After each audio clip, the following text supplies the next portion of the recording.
할렐루야. 자, 오늘 함께 샤우팅할 말씀은 예레미야 19장 15절 말씀입니다. 예레미야 19장 15절 말씀, 우리 힘차게 샤우팅합니다. 만군의 여호와 이스라엘의 하나님께서 이와 같이 말씀하시되, 보라, 내가 이 성읍에 대하여 선언한 모든 재앙을 이 성읍과 그 모든 촌락에 내리리니 이는 그들의 목을 곧게 하여 내 말을 듣지 아니함이라 하시니라. 만군의 여호와 이스라엘 하나님께서 이와 같이 말씀하시되, 보라, 내가 이 성읍에 대하여 선언한 모든 재앙을 이 성읍과 그 모든 촌락에 내리리니 이는 그들의 목을 곧게 하여 내 말을 듣지 아니함이라 하시니라. 만군의 여호와 이스라엘의 하나님께서 이와 같이 말씀하시되, 보라, 내가 이 성읍에 대하여 선언한 모든 재앙을 이 성읍과 그 모든 촌락에 내리니 이는 그들의 목을 곧게 하여 내 말을 듣지 아니함이라 하시니라. 예레미야 19장 15절 말씀. 아멘. 할렐루야. 네, 오늘 함께 읽은 귀한 말씀을 가지고 하나님의 음성이 들리지 않는 이유, 하나님의 음성이 들리지 않는 이유라는 제목으로 하나님 말씀 함께 나누겠습니다. 자, 우리는 지난주에 토기장이와 진흙 이야기를 통해서 하나님의 절대 주권, 그것이 무엇인지를 함께 나누었죠. 하나님의 영역이고 그것은 하나님의 섭리, 하나님의 통치하십니다 라고 말씀을 전했습니다. 그러니까 하나님의 절대 주권이기 때문에 진흙인 우리가 뭐라고 말할 수가 없어요. 하나님께서 이끄시고 하나님이 인도해 주시는 길에 우리는 순종하며 그 길을 걷는 겁니다. 자, 그리고 우리 지난 시간이었죠. 어제 다 구워진 옹기를 우상 숭배하던 흰놈의 골짜기로 가지고 가서 깨트리는 내용도 살펴보았습니다. 이 말씀의 의미는 하나님께서 너희를 이렇게 깨트릴 것이다, 이렇게 심판하실 것이다, 하나님의 뜻과 계획을 알게 하시는 그런 내용이었죠.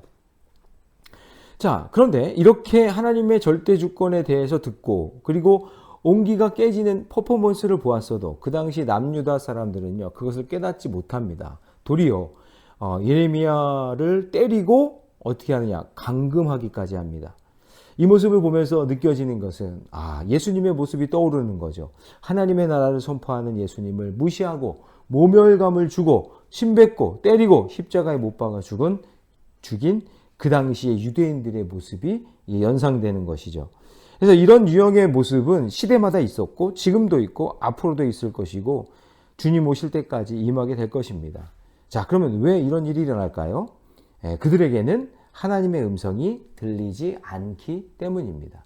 자, 그러면 오늘 말씀을 통해서 하나님의 음성이 들리지 않는 이유가 무엇인가? 그 세 가지를 함께 살펴보겠습니다. 첫 번째는 뭐냐면, 목이 곧은 교만함 때문에 하나님의 음성이 들리지 않는 겁니다.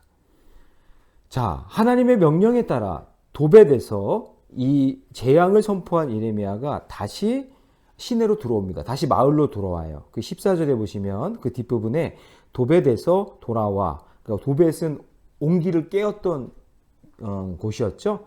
그곳에서 돌아와 여호와의 집 뜰에 서서 모든 백성에게 말하되, 그러면서 이제 백성들에게 선포하는 내용이 어떤 내용이냐면 멸망에 대한 이야기입니다. 그 멸망에 대한 이유가 무엇이냐? 자, 우리 15절 말씀을 함께 읽습니다. 만군의 여호와 이스라엘의 하나님께서 이와 같이 말씀하시되, 보라, 내가 이 백성에 대하여 선언한 모든 재앙을 이 성읍과 그 모든 촌락에 내리니 이는 그들의 목을 곧게 하여 내 말을 듣지 아니함이라 하시니라. 그러니까 유다 백성이 목이 곧아요. 그러니까 너무 교만하여서 하나님의 말씀이 들리지 않는 거예요.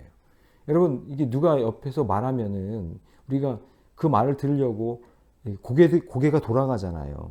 그러니까 이렇게 마주보게 되잖아요. 눈을 마주치잖아요. 그런데 목이 곧은 사람은 옆에서 누가 말을 해도 쳐다보지도 않는 거예요. 들은 척도 안 하는 거죠. 그게 교만이다, 그 얘기예요. 여러분, 어제 우리 말씀을 통해서 도벳의 북소리의 의미를 우리가 알았죠. 몰래 우상 숭배자들이 자기 자녀들을 막 제물로 바치면 쟤네들이 그 불 속에 들어가니까 막 살려달라고, 엄마 살려줘요, 아빠 살려줘요, 그렇게 외치는 소리, 그런 소리를 듣지 못하게 하려고요, 막 북을 치면서 그렇게 인신제사를 드렸단 말이에요. 그 북소리가 얼마나 컸던지 옹기가 깨지는 소리도 안 들리고 하나님의 음성도 안 들리는 거예요. 그래서 여러분, 세상의 소리에 취해 있으면은 하나님의 음성이 들리지 않습니다. 교만한 사람은 하나님 자리에 앉아서 스스로 선악을 판단해서 목이 곧았기 때문에 누구의 말도 듣지 않습니다. 하지만 겸손한 사람은 하나님 앞에 머리를 조아리며 말씀을 겸손히 듣습니다. 그래서 겸손한 사람은 행동이 부드러워요. 예, 생각이 유연해요. 그리고 하나님의 말씀을 수용적으로 잘 듣습니다. 그러니까 여러분, 잘 들으면 살아나는 겁니다. 듣는 자는 살아나리라. 맞아요. 이 말씀이 맞는 겁니다. 여러분, 우리가 잘 듣고 주의 이름을 부를 때 구원을 얻게 되는 것이죠. 주의 이름을 부르는 자는 구원을 얻으리로다. 잘 듣는 사람이 주의 이름을 부르는 자고 주의 이름을 부를 때에 구원을 얻게 되는 것입니다. 자, 적용 질문 드립니다. 나는 교만하여 목이 곧은 백성입니까? 아니면 겸손하여 목이 유연한 백성입니까? 바라기는 여러분 겸손하고 그리고 목이 부드러워 주의 음성을 잘 듣는 저와 여러분 되시기를 축복합니다. 자, 두 번째, 하나님의 음성이 들리지 않는 이유. 그것은 전하는 자의 입을 막았기 때문에, 입을 막았기 때문에 들리지 못하는 거예요. 자, 오늘 본문에 한 사람이 등장하는데 바스훌이라는 제사장입니다. 이 사람은 성전의 총감독이에요. 그러니까 성전을 관리하는 사람이겠죠. 성전에서 소란을 피우거나 또 미친 사람이나 아니면 거짓 선지자들, 그래서 이 성전을 질서를 어지럽히거나 하는 사람들을 이렇게 치리하는 그런 일들을 감당하는 사람인 거죠. 그런데 이 바스훌은 제사장인데도 하나님의 음성이 들리지 않으니 예레미야 선지자의 예언을 듣고도 어떻게 했어요? 예레미야를 그렇게 미친 사람 취급하고 거짓 선지자 취급하면서 그를 때리고 착고를 채워서 가두었다라는 거죠. 자, 2절 말씀 20장 2절입니다. 제가 읽을게요. 이에 바스훌이 선지자 예레미야를 때리고 여호와의 성전에 있는 베냐민 문 위층에 목에 씌우는 나무보랑으로 채워 두었더니, 그러니까 예레미야를 성전에서 소란 피우는 그런 사람으로 여긴 거예요. 그 예레미야 입을 막은 겁니다. 이처럼 여러분, 내가 하나님의 뜻을 전하려고 할 때 나를 가장 도와줄 것 같은 그 사람이 도리어 나를 핍박할 수 있는 거예요. 여러분, 바스훌이 제사장 아닙니까? 그러면 제사장이면은 그러면 하나님의 뜻이 어디 있는지 잘 알아야 될 거 아니겠어요? 두 가지 중에 하나예요. 영적으로 무뎌서 하나님의 심판의 메시지를 듣지 못하는 거죠. 그 다음에 두 번째, 자기 욕심이 너무나 많아서 하나님의 음성을 들었음에도 불구하고 하나님의 그 말씀에 순종하지 않는 것. 그 두 가지 중에 하나일 거예요. 어쨌든 뭔지는 모르겠지만 이 예레미야를 때리고 입을 막고 그리고 감옥에 가두는 그런 일들을 했단 말이에요. 그렇게 되니 하나님의 음성이 들려지지 않는 것이죠. 여러분, 만약에 어떻게 보면 예레미야는 선지자고 이 바스훌은 제사장이니까 같은 일하는 사람 아닙니까? 하나님 말씀을 전하고 또 하나님 말씀을 가르치는 사람이니까 가장 가까워야 되고 가장 친해야 되는 이 사람인데 가장 친해야 되는 그 사람이, 가장 가까이 있는 그 사람이 나의 입을 막는 거예요. 나를 힘들게 하는 거예요. 그럴 때가 있다는 거죠.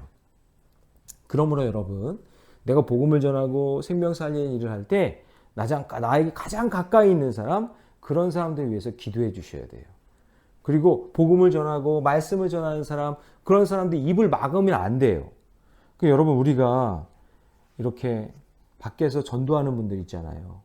노방에서 전도하거나 길거리에서 전도지 주며 전도하시는 분들, 아니면 찬양하면서 버스킹하는 그런 전도자들 있잖아요.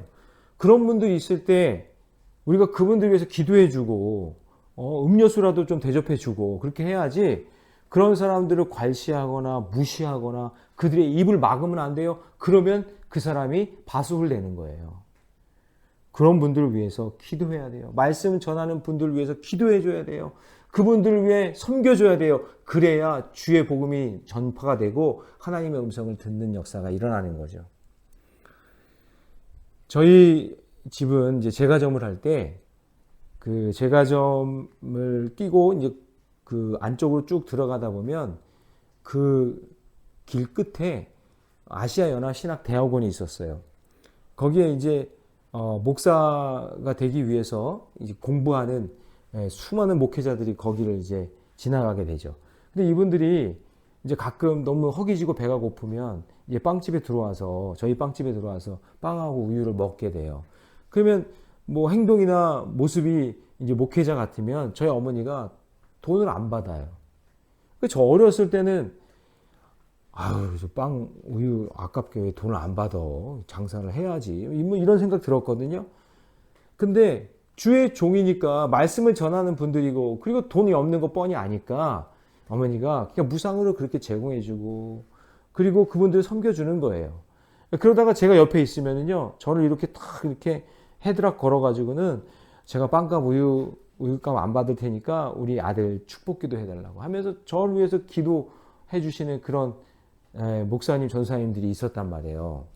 근데 어머니가 그렇게 그런 말씀 전하는 분들을 위해 섬기고 그리고 그분들을 위해서 그렇게 대접하고 하는 그것이 복이 된다 그 얘기죠. 예전에는 그게 몰랐는데 야, 그래서 어머니가 이렇게 하셨구나라는 것을 이제 깨닫게 되는 것이죠. 자, 그러므로 여러분 적용 질문 드려봅니다. 내가 하나님의 뜻을 전하려고 할 때 내 입을 막으려는 바술 같은 사람이 있습니까? 아니면 혹시 내가 어떤 사람의 입을 막는, 복음을 전하는 사람을 입을 막는 바술 같은 사람은 아니었습니까? 여러분 한번 생각해 보시기 바랍니다. 자, 세 번째, 하나님의 음성이 들리지 않는 이유. 세 번째는요, 저주의 길을 선택했기 때문에 그렇습니다. 자, 하나님이 예레미야를 때리고 감금한 바술을 마골미사빔이라고 부르십니다. 자, 5절 말씀을 읽어볼게요. 다음날 바술이 예레미야를 목에 씌우는 나무 고랑에서 풀어주매 예레미야가 그에게 이르되 여호와께서 내 이름을 바술이라 아니하시고 마골미사빔이라 하시느니라. 자, 여러분, 이 바술이라는 이름의 뜻은 자유, 평화, 즐거움, 아주 좋은 의미가 담겨져 있어요. 그런데 마골미사빔이란 뜻은 무슨 뜻이냐면 사방에 두려움이 있다라는 뜻이에요. 그러니까 그 이름 뜻대로 뭐냐면 그는 유다의 모든 재앙을 직접 눈으로 보면서 아주 극심한 두려움을 경험하게 되고 그리고 가족과 함께 바벨론으로 끌려가서 죽게 된다라는 것을 말씀해 주시는 거예요. 그게 4절 말씀이에요. 그 4절 말씀 보시면 이렇게 돼 있죠. 여호와께서 이와 같이 말씀하시되 보라 내가 너와 내 모든 친구에게 두려움이 되게 하리니 그들이 그들의 원수들의 칼에 엎드려질 것이요 내 눈은 그것을 볼 것이며 내가 온 유다를 바벨론 왕의 손에 넘기리니 그가 그들을 사로잡아 바벨론으로 옮겨 칼로 죽이니라. 그러니까 여러분 이 말씀을 전하는 자 선지자인 예레미야의 입을 막고 그렇게 박해하고 핍박하니까 그것이 그 사람 바술에게 심판이 된다는 얘기예요. 그래서 여러분 우리 잘 선택해야 돼요. 하나님이 복된 길로 인도해 주시는 그 믿음의 길로 걸어가야지 생명 살리는 것을 잘 선택해야지 말씀 전하는 사람의 입을 막거나 복음을 막거나 방해하거나 하게 되면 그러면 더 이상 하나님의 음성이 들리지 않는다라는 것을 보게 됩니다. 그러므로 여러분 우리 또한 예수 믿는 것 때문에 어떤 핍박과 고난이 와도 선을 행하며 하나님이 기뻐하시는 일을 선택하셔야 돼요. 공의 하나님은 우리가 어떤 일들을 선택하는지 다 보고 계세요. 그럴 때 하나님께서 우리가 선택한 것을 보시고 야 그래 너의 선택이 정말 옳구나. 너 정말 그거 선택 잘했다라고 칭찬받아야지. 우리 잘못된 선택으로 인해서 복음이 끊어지게 되고 그리고 생명 살리는 일이 멈추게 되면 여러분 그것처럼 안타까운 일이 어디 있겠습니까? 그러므로 어떠한 상황 속에 있더라도 기도하면서 말씀을 듣고 올바른 선택을 할 수 있는 저와 여러분이 되시기를 주님의 이름으로 축원합니다. 기도하겠습니다. 사랑의 하나님, 하나님의 뜻을 행하다가 어려운 일을 당해 억울할 때가 있습니다. 공의 하나님께서 우리의 모든 것을 보시고 그리고 그것에 대한 심판을 하실 때에 하나님 우리의 선택이 복되고 아름다운 선택이 될 줄로 믿습니다. 사랑의 주님, 우리가 의지할 대상은 사람이 아니라 오직 하나님뿐임을 믿사오니 우리가 믿음의 길 걸어갈 때 힘들거나 지칠 때 그때마다 주의 음성이 들려오게 하여 주시고, 목이고다 교만한 백성 되어서 하나님의 음성이 들리는데도 들은 척 만 척 하지 않게 하시고, 언제나 부드럽고 유연하게 하나님 말씀을 사모하는 마음이 되게 하여 주시옵소서. 또한 하나님께서 주시는 믿음의 길 걸어갈 때에 복음을 전하고 주의 말씀을 전하는 자들을 그들을 위해 기도하게 하여 주시고, 그들을 잘 섬기게 하여 주셔서 하나님의 말씀이 잘 전파되게 하는 그런 축복의 삶이 되게 하여 주시며, 또한 하나님의 말씀을 사모하는 그런 마음으로 올바른 선택, 바른 선택 할 수 있도록 주님께서 도와 주옵소서. 바라옵기는 우리 김정현 성도님이 함께 수고하고 애써서 만든 TVN에서 하는 정연이 드라마가 하나님의 영광이 되게 하시고 기쁨이 되게 하시고 좋은 소문이 나게 하여 주시고 좋은 반응이 있게 하여 주셔서 오직 하나님께만 영광 돌리는 귀한 작품이 될 수 있도록 하나님께서 축복해 주시옵소서. 이 모든 말씀 우리 주 예수님의 이름으로 기도하옵나이다. 아멘.